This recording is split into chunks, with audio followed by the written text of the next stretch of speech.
Okay, people. This is rare these days because I've been dealing with so much personal things in my life, but I'm glad to do an interview with a stranger, somebody that has connected with me on Facebook recently, maybe a few weeks ago, and just I get a quickening of the spirit, like talk to this lady. So this is Karen Wibble, MK Ultra Monarch survivor. And I know very little about her. I know we've inboxed and we've been very transparent and honest with each other, but this is as new to me as it is to you. So I'm going to hand the floor over to Karen. This might be a series. I was just talking with her before and saying it's not always easy to just go blah blah blah, this happened and blah blah blah. It's not like that, is it, Karen? Hey, how are you? Thank you so much. You're a lovely woman, and I appreciate your strength and support. And to meet someone like you, a victim, we're all coming together, and there's power and victims coming together and having a voice. The community doesn't know anything about a lot of this stuff. It's over their head to get any to get any kind of help. So my name is Karen Wible, and I'm 60 years old. I don't have family, don't have children. And so my story basically is about my adoption, being adopted. And since 1974, I began to write. I went, I went to the orphanage where I was from in New Orleans, went to the nuns, and so I personally went there. I didn't get anything. And so throughout my life, so many cruel things happened that I couldn't wrap my mind around it. And so when I was 19 years old, I became a Christian. And for 42 years, I put my life in these churches, ministry, yada, yada, yada. So in the last 3 years, I have found out everything about my family, and my mind was blown. And I'd been homeless 46 times. My handler got a hold of my ex-husband for 6 years. I did not know. She took her clothes off in front of him, and then he didn't know my family had money. And, it was a long distance. We'd go visit. So they strategized for 6 years how to take me completely out, penniless, nothing, nothing, nothing. And they just told me all the time, every day, if you leave this home and get a divorce, you'll be homeless the rest of your life. And Wow, and, wow. and so in my confidence and my well-being as a woman and having God, the Holy Spirit, I'm like, hell no, no one could do that. Well, baby Jesus, they did. And so I don't want to get into it, but there were six police officers at my home. I had movers, and for 6 hours, he wouldn't let me get anything. And so in 48 hours, I lost everything. I did have some furniture, and I had a ministry cutting hair for the homeless for 9 years. And God just really kind of blessed me. But 4 years ago, I landed, I'm a hairdresser, went to a salon, went in the back room and said, look, I need a place to live. Anybody know anything? And one young lady said, hey, my mom lives in these apartments. And boom, bada boom, I got in. And so I'm going on 3.5 years. And the moment I landed, I felt so safe. I couldn't even explain the safety that I had. The pandemic hit. I got in my bed. I put my hand over my heart, and I just got real with God. I cried out and I said, dear God in heaven, what the hell happened to my life? Nothing makes sense Yeah. financially, emotionally, people, churches. I've done it all. I have sought you the best of my know-how, and boom, bada boom. I had my adopted father's obituary on the nightstand, and I was talking to a woman in Alabama, and she knew everything about NASA. My dad worked for NASA for 20 years, and his boss was Vernon von Braun. And so I grew up in the NASA world. They kept it from me what he did. So I read his obituary, baby God, baby Jesus. And my dumbass birth mother wrote it out. and I kept it. I mean, how, these people are so evil, but at the end of the day, they're so stupid. And I've outsmarted the whole thing, figured everything out. So I read that obituary, and for the first time in 15 years, I Googled my dad. It was never available. And then the winds of heaven hit during the pandemic. I hit the button, and there's 350 pages of my dad, what he did for NASA. So Wow. in 1954, he worked for Huntsville, Alabama at the Rocket Center there. And I got all the documents. So my mom and my dad in 1954 sold their souls out to the NASA Ultramonarch program. And so throughout my life, there were bits and pieces, and then boom, bada boom, I figured it all out. And I cried for a whole year in my bed. I screamed and wailed of all mental abuse. And so I did a rabbit hole with NASA, and God just sent me people. And then I started calling all the courthouses where I was born, where my mom is, and I got 79 documents about my family, and it blew me away. And there was so much money there. I had no idea any amount of money that they had. I wasn't allowed food. Everything they got me was broken. They got me Christmas gifts from Goodwill's. I couldn't go to the doctor. I mean, it's mind blowing. And so in 1954, I looked all this up, and I have the documents. In 1954, NASA had a special on life insurance policies. And I never knew, never saw the money.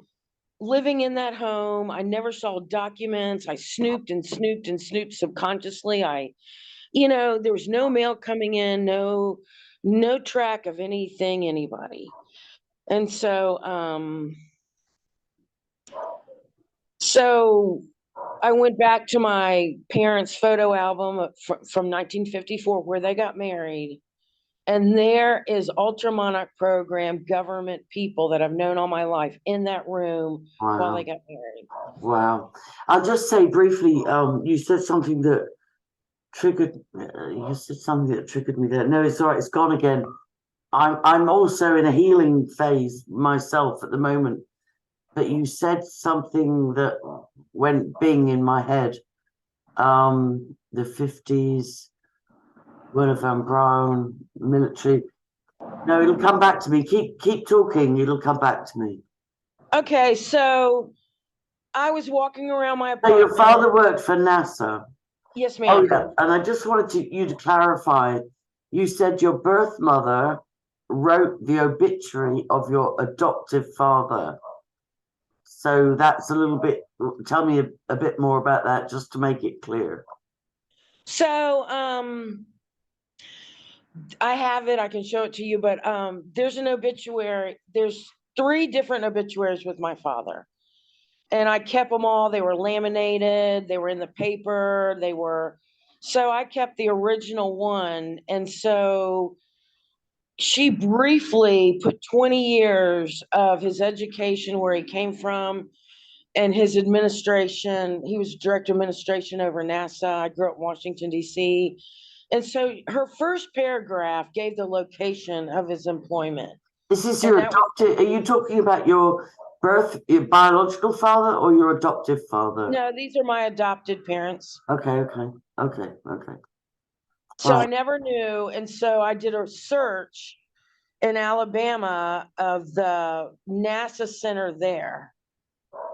And he started in 1954, and the Ultramonarch program started in 1954 with NASA. So my dad's boss was Werner von Braun. They were best friends, and my mom and dad sold their soul to this program. Yeah, I remember what I was going to say to you. I was invited to Louisiana in I think it was about 2009. I was invited on a 10-day speaking tour, and I was given freedom of the city of whatever it was, Lake Charles, and I was scheduled to speak in prisons and conferences and schools and so on. And I did that. And yeah, that's the thing I was going to say to you, was that I went in partnership with, I was talking about child sexual abuse, and I wasn't fully awake to the full extent of MK Ultra in my life from the military, from birth, from conception. But the lady that I was going around in partnership with, she had come home from school, and her dad had tried to murder her mom when she was 8. She got off the school bus, and her mom was like nearly dead, and then her dad killed himself. It was an attempted murder suicide, but he didn't succeed at killing her mom. And then they were raised that they were poor, and then they discovered they were worth 22 million. It was the weirdest thing in Louisiana. It was like because a lot of the programming with these projects, you would be raised with a poverty mindset and hunger and deprivation and all the rest of it. And then she discovered through her mom survived, which she wasn't supposed to. And she discovered through her grandfather that they had oil drilling rights or something. Like, they had no idea, but the land they owned was worth 22 million. So it's this, that's what I wanted to say to you, was it's like you can be raised and think I'm nobody, and then you discover there's like a $5 billion insurance policy on your life or whatever. There is one. I have a $5 million life insurance policy on me. It's crazy. That's crazy. And somebody really would like to cash in on that, and they probably would really like for people like you and I to end our own lives. I think this is a strategy where, exactly, yeah, 30, 40 years ago, they could assassinate subjects once they had fulfilled their role. So like if we got to 27, 29, 30, whatever, if we got to a certain age and we had fulfilled our usefulness, back then, maybe 40 years ago, they could just assassinate us. But they assassinated my brother. yeah, my sister too. Oh, But I'm so sorry. yeah, in 2015. But it's much more difficult for them to assassinate people, especially if we speak out. So if we come on a public forum and we tell our story, it's much more embarrassing for them to try and top us. So the next best thing they have is to try and target us to a level where we just end our own lives. Right. Yeah. So anyway, keep going with your story. I just wanted to tell you that thing about Louisiana. Is that your home? Are you from that area? I was born there. My birth mother was there in Alexandria, and put me in a she put me in a orphanage, Catholic Charities there. Wow, the Catholic Church has got so much to answer for. Yeah. So, as I was healing and going through this rage of crying and screaming and healing and remembering everything, I was walking through my apartment, and then all of a sudden I found a peace I've never had in my life. And the survival mode left me. I mean, all the striving, and I've been very successful in my life, had a business, traveled, whatever. So, I never knew about it all, but I unconsciously would strive and strive and strive. So the ultra monarch program that I was raised in, my dad targeted my brother, and my mom targeted me. She was a 5-generation pedophile. Her mother was, her sister was. And so, long story short, there was a pastor in the community that started a small community, and then up to 2 or 3,000 people. And at 7 years old, I met him. His name is Pastor Henry Milton.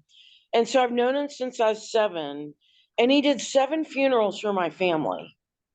And I wasn't allowed to participate. I wasn't allowed to speak, talk, do anything, do anything, do anything. And I would be so severely attacked at these funerals. I mean, there were no words of the attack that I went through. And my dad's funeral was, no one would speak to me. 50, 80 people would not speak to me. They almost spit on me. I went to get in the limousine with my family, and my hand got stuck, and the driver dragged me and dragged me. And I mean, it was just, I could never figure out what happened. And then lo and behold, the Holy Spirit came, and this pastor did 7 funerals, and I looked up all their obituaries.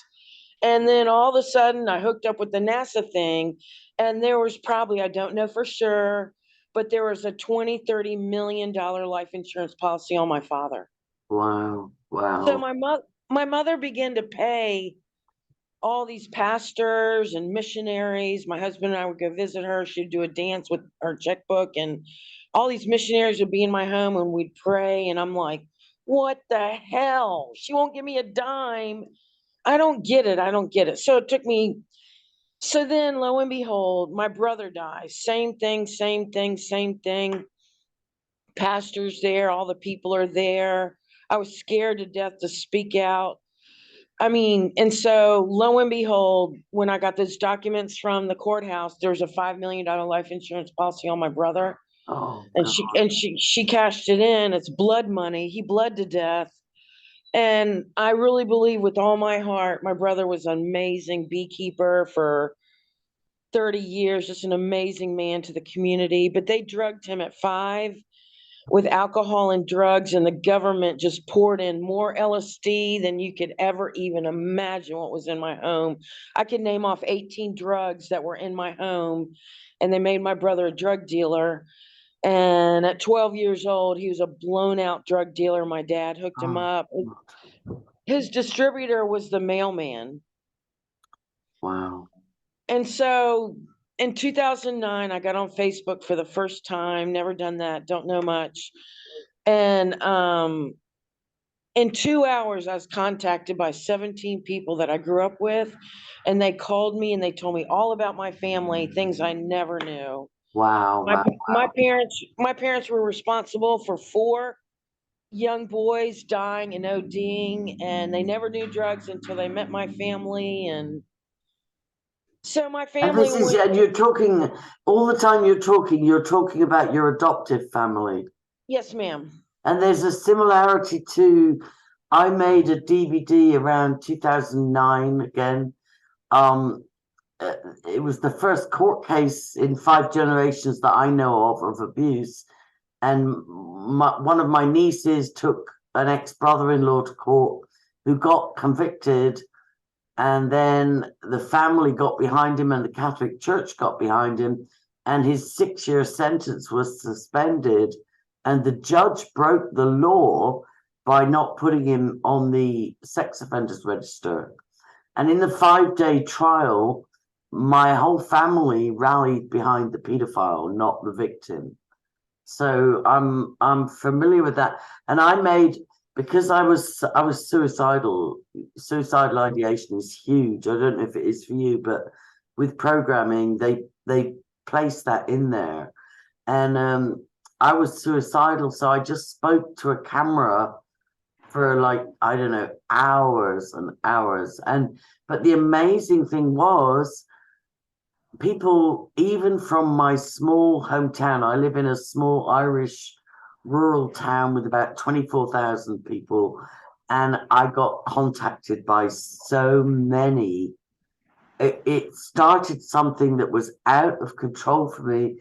I had to contact the local police and say, I can't deal with the amount of disclosures that people are coming forward to me with. Like, 5 people would come forward to me about the same person, and they survivors from my own little hometown identified probably 3, 4, 5 pedophiles right here in my town. And, like, independently identified. Like there was one that had run away to England and then America, and now he's 60 and he never got closure. And he disclosed to me, and then many others disclosed to me about the same abuser in my town who was a friend of my parents, or my father's at least. So it's mind-blowing, isn't it? When you go public, it's like, wow, I'm not the only one. I'm not. And that's powerful, isn't it? It's beyond, you know, as we come out of this and heal and get strength and wisdom and know who we are, that we're covered by angels, we're covered, we're protected, we have been all our lives. I'm amazed I'm alive. And other victims, I hooked up with 8 other victims just by Facebook, like yourself. And I've learned so much so fast. I've just learned so much. But my adopted mother, her name is Peggy Wible Springer. And so she was my handler, and my abuse started at 8 months old, Oh, I'm so right sorry. from right from the orphanage. And it was her stepfather, and then he died, then 5 more men from her mother. And then at 7, my mom set me and my brother down and said we weren't related. We had to get married. We had to go to the prom. She's setting up a Oh whole my God. wedding. Okay, hold on. So your adoptive parent instructed you and your adopted brother to marry because you weren't blood related? Because We weren't we weren't blood related at all. And yeah, I've interviewed somebody who was raped by her adoptive brother, and one of the things he said to her was, "It's okay, we're not." bless you. He said to her, "It's okay for me to rape you because we're not blood." It's horrible. That is horrendous. So I was raped by my brother. And so once bless you. Sorry, I got triggered. So once she spoke that out of her mouth, she told all the neighbors, she told everyone. And my mom was incapable of raising me from 7 years old to 15. And a little girl across the street, her and her sister came over to have it on film. She took my hand, and this family took me in. And the next door neighbor was a child psychiatrist, Sorry, and I'm so sorry. he took me in. And so these people didn't call the police or CPS, but there were 14 interventions done on my family through the community. They didn't budge. They didn't. Wow. Nothing detoured them. So my mom said that out of her mouth, and then lo and behold, I got it, that it was just mentally insane. And then my brother and his friend, this huge football player, they violated me in my own bed. And then all of a sudden, my brother was my handler. And then I wasn't always raped or molested, but the the things they did, just groping me under my bed, by the shower, in my closet, it just never ended. And when I was being violated, my mom was in the next room. Wow. She just so sick. And I've confronted every person that's ever violated me. I've written them a letter, exposed them. And so um, I I've been wanting justice. I've done everything on this planet to do that. I went to 89 by the phone in Florence, Alabama when this went down. These last 3 years, I contacted 89 lawyers, no help. Went Wow. to the police. I went to the police station here 3 times, nothing. Went Yeah. to the police in Florence, Alabama through the phone, nothing. I went to the FBI, nothing. Homeland Security, nothing. But I did contact one lawyer of a friend, and you can't disinherit me. So when my mom dies, that lawyer's going to go in and freeze everything. So my mom 30 years ago remarried a gentleman, and my mom was so horrible to me. And so that gentleman has 3 sons, and no one's ever spoken to me in 30 years. Yeah, 30. yeah. The isolation is horrendous, isn't it? So one of the sons is the executor, and I had a huge Facebook storytelling with the homeless and whatever my story. And then in the middle of the night, I couldn't sleep, and then I saw that executor on my Facebook following me. I had 5,000 people, so I blocked him. And the next day, my Facebook was completely wiped out. So I had to Yeah, start a new one. yeah. That happened to me too. That happened to me too. And my father's just died. That picture. Can you see that picture in the background? Yes, ma'am. Yeah, that reminds me of my sister that I believe was murdered by my father by poisoning, and cruelty and neglect. But I had a 6 month investigation into my father and the British Royal Air Force, and then I also had a token investigation into the murder or the death of my sister. She died with a mystery toxin in her system, which registered over 500 in her liver. She had zero alcohol in her toxicology, but they wrote it up as a alcohol-related death. And my father used to say that both to her and my mother. It doesn't matter what you say, nobody's going to believe you because you're an alcoholic. He used to taunt them and feed them with alcohol, which was, in my opinion, poisoned. But I was never able to prove it, and Right. it's so hard not to get closure or justice. So my father died in July this year, and the one good thing he did, and I'm still trauma bonded, there are other good things I remember about him, but one of my sisters tried to get him to change his will to make her the sole executor and inheritor and this, that, and the other. And he said to me that when he came back from the solicitor, the attorney, you'd call it, he said, "Oh, she tried to get me to sign over the field, but I played dumb, and the solicitor wouldn't." He said I didn't have capacity.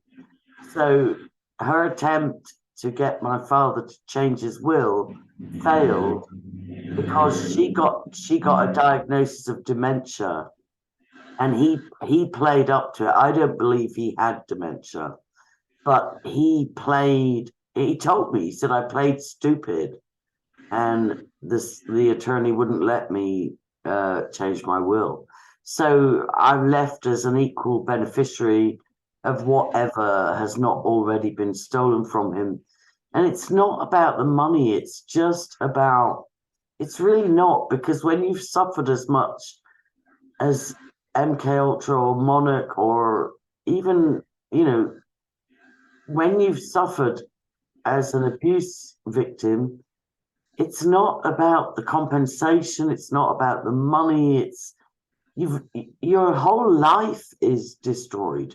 Your whole life is, I don't know about you. Are you still married? Are you happily married? Do you have children? Is your life No, functional? one of the things that my MK Ultra handlers did when I was 5, I remember it. They took me to the hospital at 5, and they made me completely sterile. Oh, I'm so sorry. And they did that to my brother as well. And so no, I'm not married. I've been divorced 9 years, but my handlers bought him out. I mean, he just in 2 seconds was mesmerized by my mom's money and my stepdad. And so he just in 2 seconds was a goner, and they were all against me. And so I ran for my life, and I'm safe now. And so I was thinking, and I saw a documentary in Texas. I'm here in Austin, Texas. So the last year, I found out that every medical doctor in the state of Texas they have to go take a hour-long course in victims of sex trafficking, human trafficking. I didn't know that. Wow. So I went immediately. I have amazing insurance, and I went immediately to my family doctor. And I walked in. He was very clever. He seemed very cool, nice, whatever. And then I just walked in and I said, "Look, I was mind farted from Ultramonarch program. Are you familiar with it? My dad's boss is Vern von Braun." And I said, "I need to see a neurologist immediately, at ASAP. And I need an MRI immediately. There's something not right. There's a fog going on I've never experienced in my whole life. I can't explain it." And so he was so strategic, and he began to ask me questions. And the next day I got an MRI. His nurse called me when I got out and said there's something wrong. And I went to him, and I have a cyst on the left side of my brain, and Wow. I've lost 50% of my eyesight. And so I have an appointment with a neurologist at the end of the month. And so he didn't want to freak me out. And so I went home and I Googled it, and you couldn't have hit me. You could not have hit me with the result and what it's from. So I'm adopted. My birth mother called me when I was 27. We hooked up. And the first thing out of her mouth is, "I hate your guts. You destroyed my whole entire life. Oh I my hate, I God. hated being pregnant. I tried to kill you." And I just went, Oh my "Jesus, God. Jesus Christ, woman, I just met you and Wow. I did not get a good mom. And now you're a piece of mental bullshit. And Wow. why Wow. would you say that?" Yeah. So the cyst on my brain, it's like I have the diagnosis, I have the paperwork. So the cyst on my brain is like a water thing, and I think it's manifesting after 60 years. So she tried to kill me in the womb, and I got the head injury that way. So I dumped her years ago. There was no connection, but I really am going to reach out to her and write her a letter of, I've got this. I mean, she's loaded, whatever. And I just can't believe what people do to orphans, widows. The church doesn't help, the homeless. It's mind blowing, you know? When my mother had 8 pregnancies in 9 years, and five live births and three alleged miscarriages. But she told me that as the wife of somebody in the projects and programs in the Royal Air Force, she told me that the military wives were very familiar with self-aborting with like things like gin and hot baths and knitting needles and all sorts of horrendous, and they could get tablets from the nappy shop, and people have gone back to the military hospitals, and the infant mortality rate, like the amount of graves for babies, is just off the charts. It makes no sense whatsoever, except for that there was just there was just programming going on. So that's so sad. That's so sad. I'm so sorry. Another program, I'll just tell you briefly, was baby swapping. So the military hospital that my father, well, he was assigned to many of them, but they would recruit servicemen to make their wife and somebody else pregnant at the same time. Then they would arrange the births in the military hospital, and they would swap the babies at birth and then observe the mother and baby to see if the mother would realize, if the mother would reject the child, how much was nature, how much was nurture. It was just shocking, shocking, shocking. So your birth mother being so horrendous to you, that must have been just awful. And is she still alive? You're telling me she? Yes, yeah, I called her 2 weeks ago, asked her 5 questions, and I wouldn't let her trigger me. I wouldn't let her get me mad. I wouldn't let her, and so really my mom had 4 children. Nobody knows. The Christian community, it's a Bible belt where she is. So my parents just sucked into these churches, paid the pastors, and got the community to think that they were holy wonderful, wonderful people. And wow, they adopted children. They're just, they're Mother Teresa. But, so um, my mom aborted a child. I never knew, but I went to pray for her and I got spirit filled at 19. I was stupid, young, stupid Christian, out of my mind, crazy Jesus hippie freak.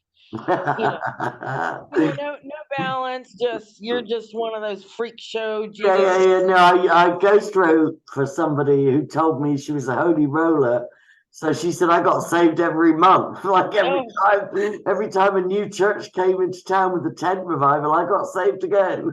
yeah, my God, I did so many goofball nut job things. I'm embarrassed, but I'm here now and wiser. Yeah, And, you are. you just can't, like we're programmed in Ultra Monarch.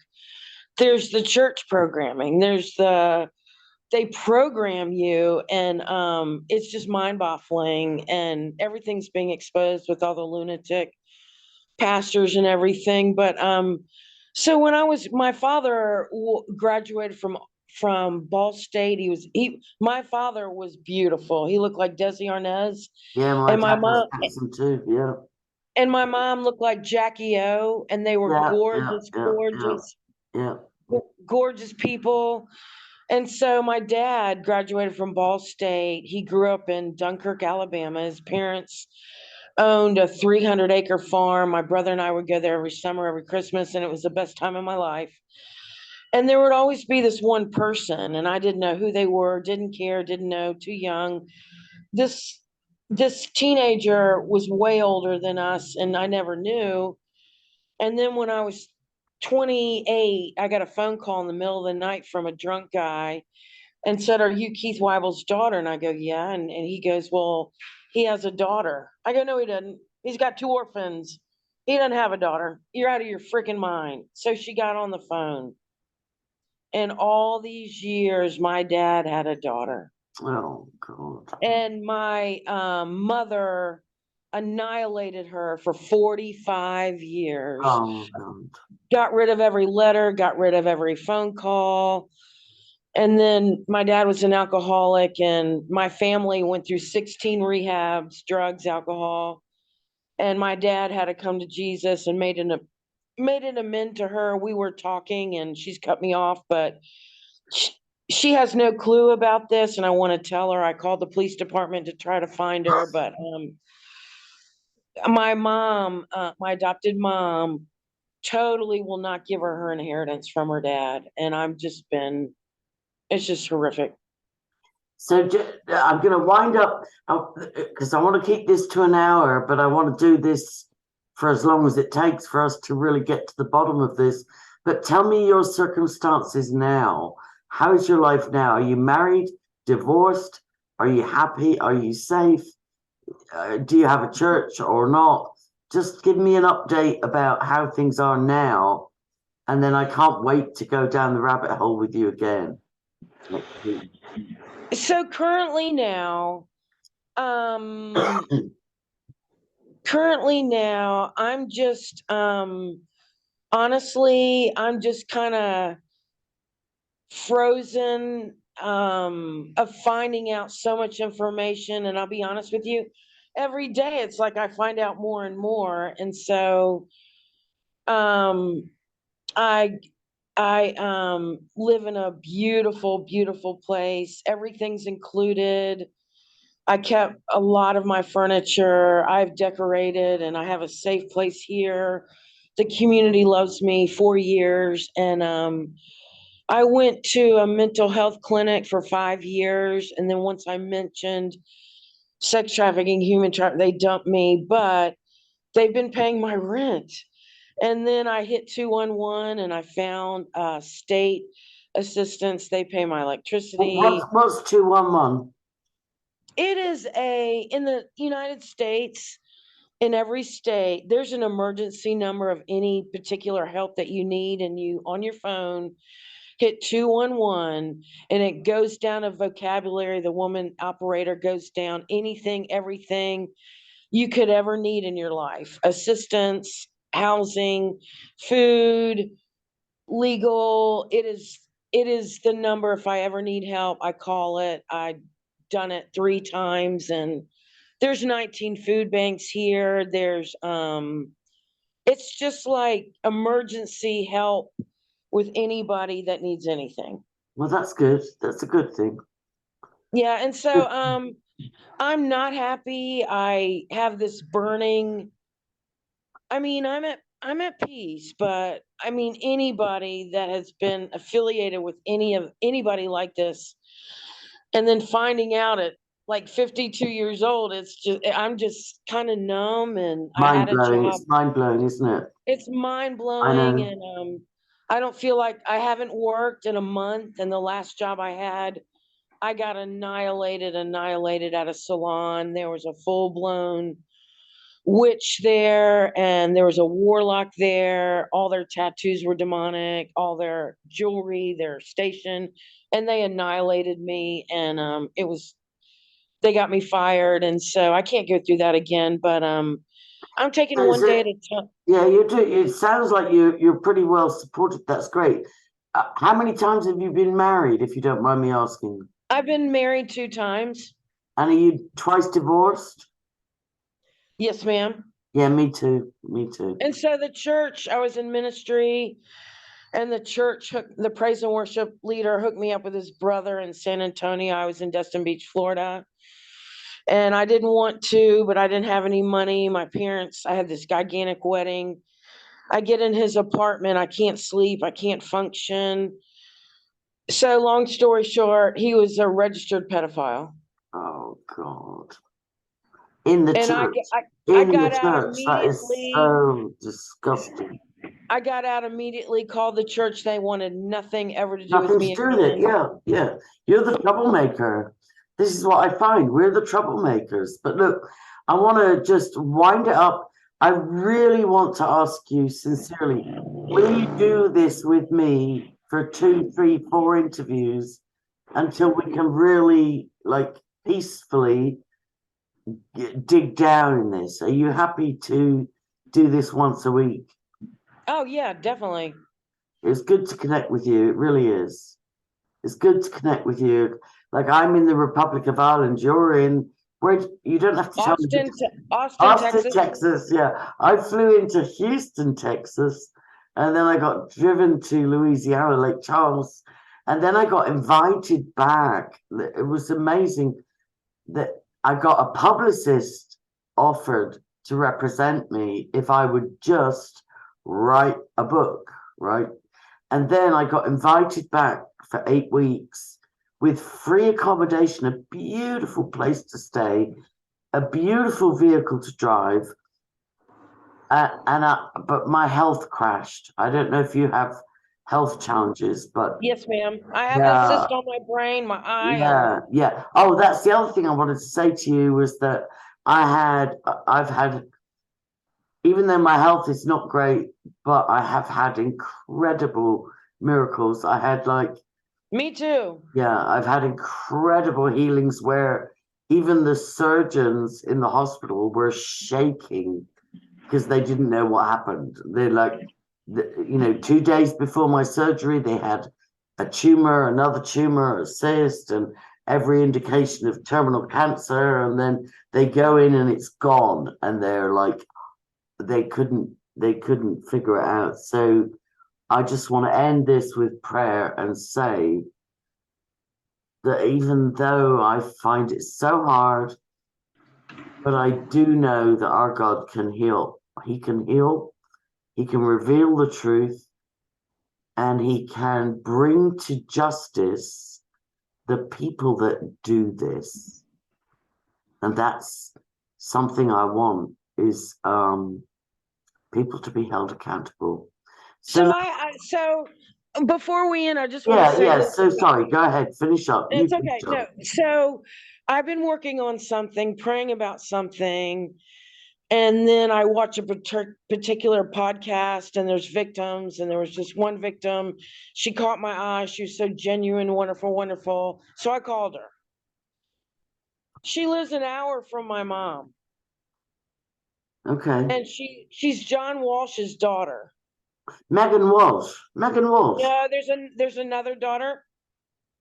Okay. All right. All right. Okay. So long story short, she proposed something to me. I don't want to get into it now, but she proposed something to me, and I have a diligent plan, and I'm waiting for the timing. I'm waiting for some money, and if God allows me, I am gonna go by force and turn a town upside down. And I just have a plan, but I have to be psychologically ready for it. And um I have a plan to do something. I believe it's God ordained. And I have to mature more, no fear, no, there's a strategy to these MK Monarch people, and I have all documents, and I just have a plan for me to walk through this. And I'm writing a book, and I believe justice is going to be done. Yeah, there's a scripture that jumped to my mind when you said that. The kingdom of God suffers violence, but the violent take it by force. So we do need to not just endure and not just raise awareness. We need to have a plan and a strategy. So I congratulate you on that. And if you want people to contact you, I don't know, do you want people to contact you? Sure. Yeah. Okay, so let's hear the best way for people to get in touch with you. My email address is Karen Wible, Wible 1 at gmail.com. I'm on Facebook. And also my phone number is Oh, no, 512. no, no, no, no. I Oh, won't let you give your phone number out just for okay. safety. Just for safety. Because Thank you. I'm just protecting you as a sister. Thank you so much. Yeah, you get fans and you get crazy people. So I'm Yeah. glad that your email is out there and your Facebook is out there. And I'll put your Facebook link in the description. And I just implore you, I'll just warn you, because I haven't just whistleblown about MK Ultra and Monarch programming and the Royal Air Force and 5 generations in my family, but I've also whistleblown about very high level satanic ritual abuse cults in the UK. So there's a lot of misinformation out there about me and a lot of trolling. So when I put this first interview out, you're likely going to get contacted by trolls who say, It's okay. It's happened. I'm good. yeah, we're all good. So let's do this again next week. This is part 1, and I'm very, very pleased to meet you. And I'm sorry for what you've been through. In part 2, I really want to talk about, because I look at that picture, my sister's death and your brother's death. I don't want to be morbid, but I'd like to address that subject in the next interview. You're a doll. I appreciate you so much. All right, sweetheart. Lovely to talk to you. God bless. Bless you.